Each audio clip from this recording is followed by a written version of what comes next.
ദൈവനാമം മഹത്വമുണ്ടാകട്ടെ. സങ്കീർത്തനങ്ങൾ 5-ാം അധ്യായം. യഹോവേ, എൻ്റെ വാക്കുകൾക്ക് ചെവി തരണമേ, എൻ്റെ ധ്യാനത്തെ ശ്രദ്ധിക്കണമേ. എൻ്റെ രാജാവും എൻ്റെ ദൈവവുമായുള്ളവേ, എൻ്റെ സങ്കടയാചന കേൾക്കണമേ. നിന്നോടല്ലോ ഞാൻ പ്രാർത്ഥിക്കുന്നത്. യഹോവേ, രാവിലെ എൻ്റെ പ്രാർത്ഥന കേൾക്കണമേ. രാവിലെ ഞാൻ നിനക്കായി ഒരുക്കി കാത്തിരിക്കുന്നു. നീ ദുഷ്ടതയിൽ പ്രസാദിക്കുന്ന ദൈവമല്ല, ദുഷ്ടൻ നിന്നോട് കൂടെ പാർക്കുകയുമില്ല. അഹങ്കാരികൾ നിന്റെ സന്നിധിയിൽ നിൽക്കുകയില്ല. നീതിയോട് പ്രവർത്തിക്കുന്നവരൊക്കെ നീ പകയ്ക്കുന്നു. ഫോഷ്ക്ക് പറയുന്നവരെ നീ നശിപ്പിക്കും. രക്തപാതകവും ചതിവുമുള്ളവൻ യഹോവയ്ക്ക് അറപ്പാകുന്നു. ഞാനോ നിന്റെ കൃപയുടെ ബഹുത്വത്താൽ നിന്റെ ആലയത്തിലേക്ക് ചെന്ന് നിന്റെ വിശുദ്ധ മന്ദിരത്തിനു നേരെ നിങ്ങളിലുള്ള ഭക്തിയോടെ ആരാധിക്കും. യഹോവേ, എൻ്റെ ശത്രുക്കൾ നിമിത്തം നിന്റെ നീതിയാൽ എന്നെ നടത്തണമേ.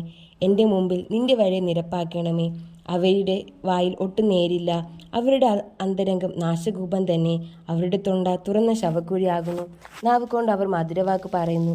ദൈവമേ, അവരെ കുറ്റം വിധിക്കണമേ. തങ്ങളുടെ ആലോചനകളാൽ തന്നെ അവർ വീഴട്ടെ. അവരുടെ അതിക്രമങ്ങളുടെ ബഹുത്വം നിമിത്തം അവരെ തള്ളിക്കളയണമേ. നിന്നോടല്ലോ അവർ മത്സരിക്കുന്നത്. എന്നാൽ നിന്നെ ശരണം പ്രാപിക്കുന്നവൻ എല്ലാവരും സന്തോഷിക്കും. നീ അവരെ പാലിക്കുന്നത് കൊണ്ട് അവർ എപ്പോഴും ആനന്ദിച്ചാർക്കും. നിന്റെ നാമത്തെ സ്നേഹിക്കുന്നവർ നിന്നിൽ ഉല്ലസിക്കും. യഹോവ, നീ നീതിമാനെ അനുഗ്രഹിക്കും. പരിച കൊണ്ടെന്ന പോലെ നീ ദയ കൊണ്ട് അവരെ മറയ്ക്കും. ആമേൻ.